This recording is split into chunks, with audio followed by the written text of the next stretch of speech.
Am I wrong for cutting off my girlfriend's daughter after my girlfriend cheated on me?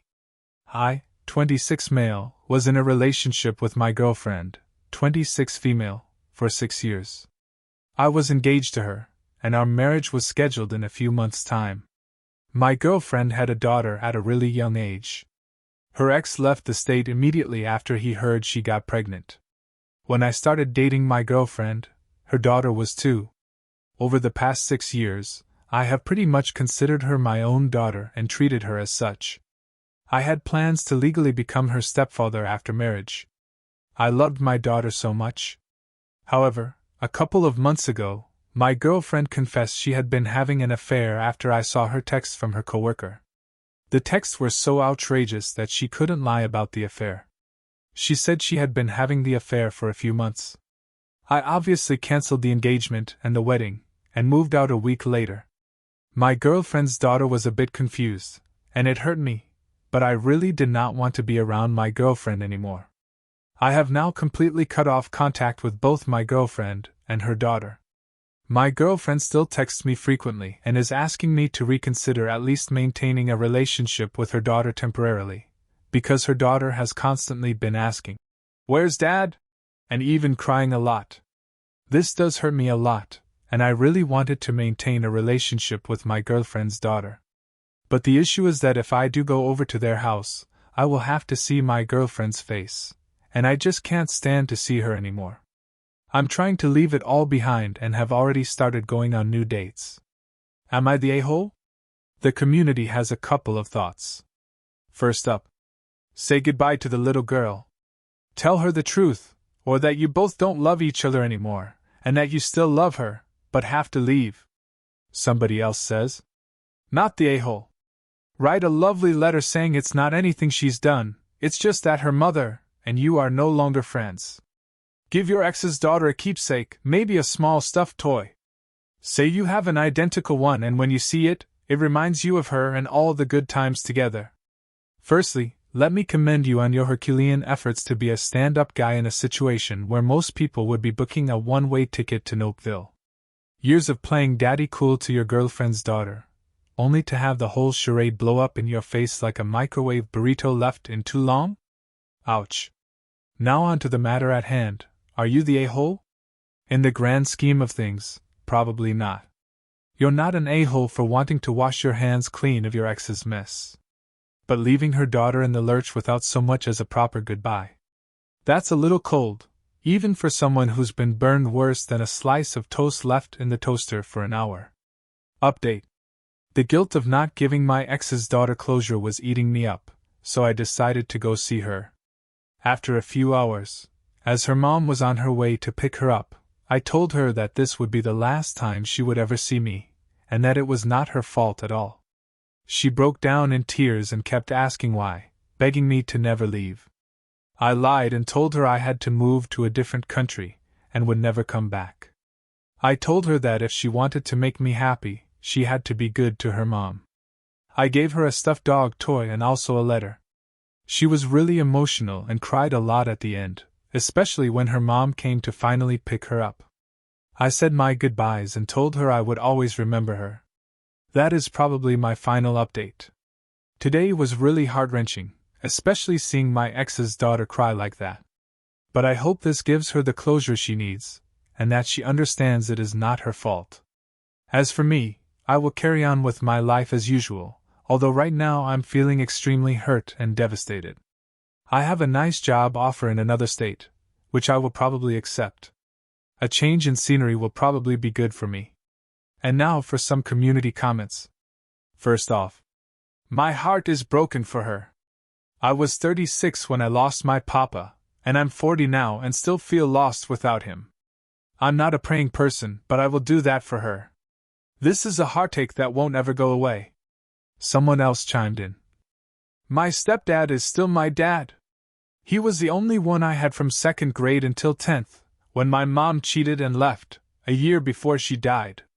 My mom passed away 20 years ago, and my bio dad, whom I was no contact with, killed himself 17 years ago. My children call my stepdad Grandpa. OP, it's clear that making the decision to say goodbye was incredibly tough for you. But in doing so, you showed a profound understanding of the importance of looking after yourself, especially when faced with emotional turmoil. By offering closure to your ex's daughter, you displayed a remarkable level of compassion and empathy. Despite your own pain, you chose to prioritize her well-being, recognizing the significance of providing comfort and understanding during a difficult time. While your departure undoubtedly brought temporary sadness, it's important to remember that your intentions were pure. Your sincere desire to offer closure speaks volumes about the kind of person you are, someone who values kindness and consideration, even in the midst of personal challenges. What do you think? What would you have done? Up next, OP traded in her ex for someone who treats her like a queen. Eat your heart out, Karma. I think the karma buzz has arrived, and it's very different than I expected. 4 years ago, I was blindsided by my husband. I thought I was in this very rare, perfect marriage that was built to last. He was my best friend, favorite person, and he still turned me on easily even after 13 years. Then, out of nowhere, he said he had been unhappy for years. He loved me but was not in love with me. The coworker turned friend who had been plaguing my marriage? Of course, she had nothing to do with it. That was just a coincidence. So he left me and moved his coworker friend in almost immediately, but that too was just a coincidence, because they fell in love while she helped him through his terrible divorce. Sure, I've been through hell and back. Losing the in-laws who were like my own family. Seeing friends pick his side because he wasn't a depressed mess and was more fun to hang out with. Feeling so unwanted, alone, and lost. I focused on making new friends, focusing on my job and health, taking trips with the light of my life, my doggo, going into therapy, reading books, trying to let go. I started dating again, got my heart broken, saw how wounded I was, and realized I was repeating some toxic dynamics with other men. Eventually, I settled for someone who loved me more than I would ever love him, just so I wouldn't have to be scared of being abandoned. But I was miserable.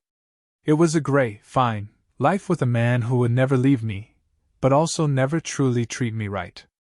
And I thought, I didn't come this far just to get that far. So I started over. Somewhat done with dating, organizing myself to have a single, fulfilling existence. I was doing pretty awesome. But then I lost my best boy, my dog. I lost my rock, my confidence, my home. But I had to go on and make him proud. And then there was this man. Just like me, a chump. And after wasting time on a fine relationship, he too was ready to be alone. He was on dating apps for the same reason I was. Who knows, could we have a good night?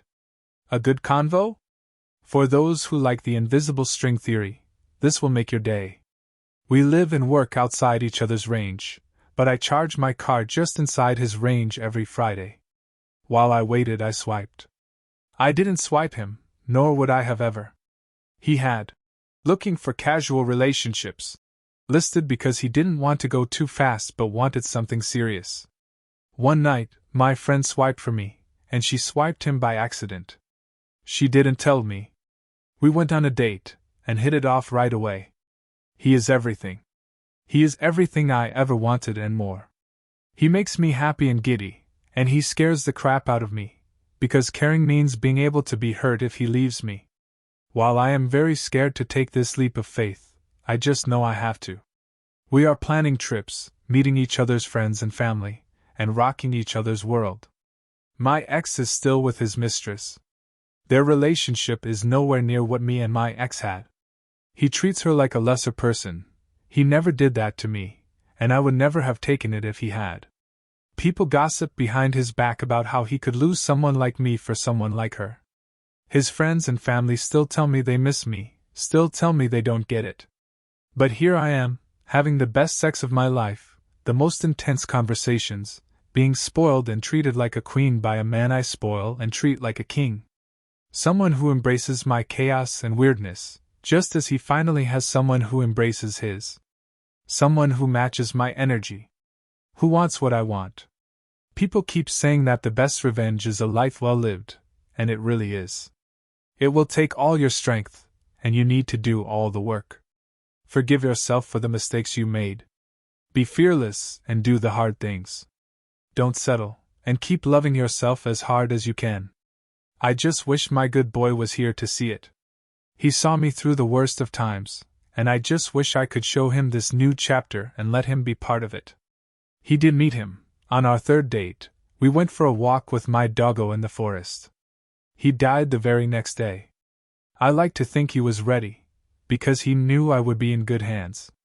But I know he's proud of me, for taking a leap into the deep, knowing that whatever happens, I will survive and thrive. Because it's me. I love you, doggo. Hey, you didn't let that betrayal drag you down. Instead, you dusted yourself off, slapped on some lipstick, and strode back into the dating scene like a boss. And wouldn't you know it? You stumbled upon someone who treats you like the royalty you are. While your ex is busy treating his mistress like yesterday's leftovers, you're out there having the best horizontal hola of your life and planning epic adventures with your new beau. Here's to you, living your best life and showing the world that nothing can keep a fabulous person like you down. Keep shining bright. Lastly, sometimes the truth comes knocking, even if it's not in a cute little package. I told his wife. Was this a bad decision? I had a short fling with a guy online. Mid-30 seconds, he told me he was single and had been for years. According to him, he was looking for a girlfriend and intended to meet up with me for several dates to see if we clicked. He love-bombed me. Sexted me like crazy for 2 days. Sent me nudes and videos. Called me beautiful, wonderful, amazing, and all the other pretty words that love bombers use. After staying up all night texting me, he ghosted me. And blocked me everywhere. This morning, I was a bit hurt, but mostly confused. I mean, this man seemed incredibly interested in me. Explicitly so. Everyone I told about this said, "Almost sounds like his girlfriend saw your messages and he panicked." So I googled his Discord username.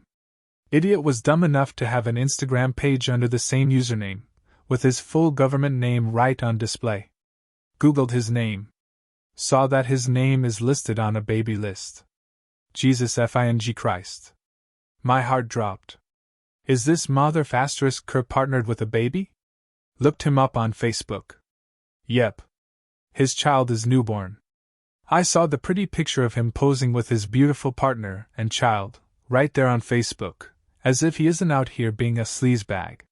One of the comments was, "What a happy little family." I just messaged his wife, or partner, on her Facebook account. I didn't send her proof yet. I'm waiting for her to reply first. Update. I don't actually know if they're married. They don't have the same last name, and in my adrenaline rush, I assumed they were married, but I have no proof for this. Regardless, in their pictures, they very much look like a couple that lives together and has a baby with his last name. I rushed to tell her at absolute lightning speed. My ex did the exact same crap, constantly sexting women online behind my back, because it doesn't count. But it does. It absolutely counts. And I would have wanted to know the truth. But my mom says I should have kept it to myself, at least for now, because she has an infant and doesn't need this added stress. She says that telling her will do nothing but destroy her life. What do you think? Should I have told her? Ask an opinion, and you'll get some responses. You did the right thing. Informed consent requires information. He kept the truth from her, and you gave her the information she needed to decide if this is the relationship she wants to be in. Someone else chimes in. Your mom is wrong, and you did the exact right thing. His spouse deserves to know, so she has the agency to decide for herself how she wishes to handle this. If you were in her shoes, wouldn't you want to be told if your spouse was cheating? You did the right thing by reaching out to his partner. You've given her the information she needs to make decisions about her own life. Your actions weren't about causing unnecessary stress or turmoil, they were about transparency and honesty. It's a tough situation, but sometimes the right thing to do isn't the easiest. Your mom's concern for the partner's well-being is understandable, but ultimately, withholding this information could perpetuate a cycle of dishonesty and betrayal. It's better to confront the truth head on, even if it's painful in the short term. You've shown courage and integrity in speaking up, and hopefully it will lead to a resolution that's healthier for everyone involved. Would you have said something? Why am I not surprised? Thank you for joining us today. Be sure to like and subscribe, and hit that notification bell so you don't miss out on our next video. See you next time.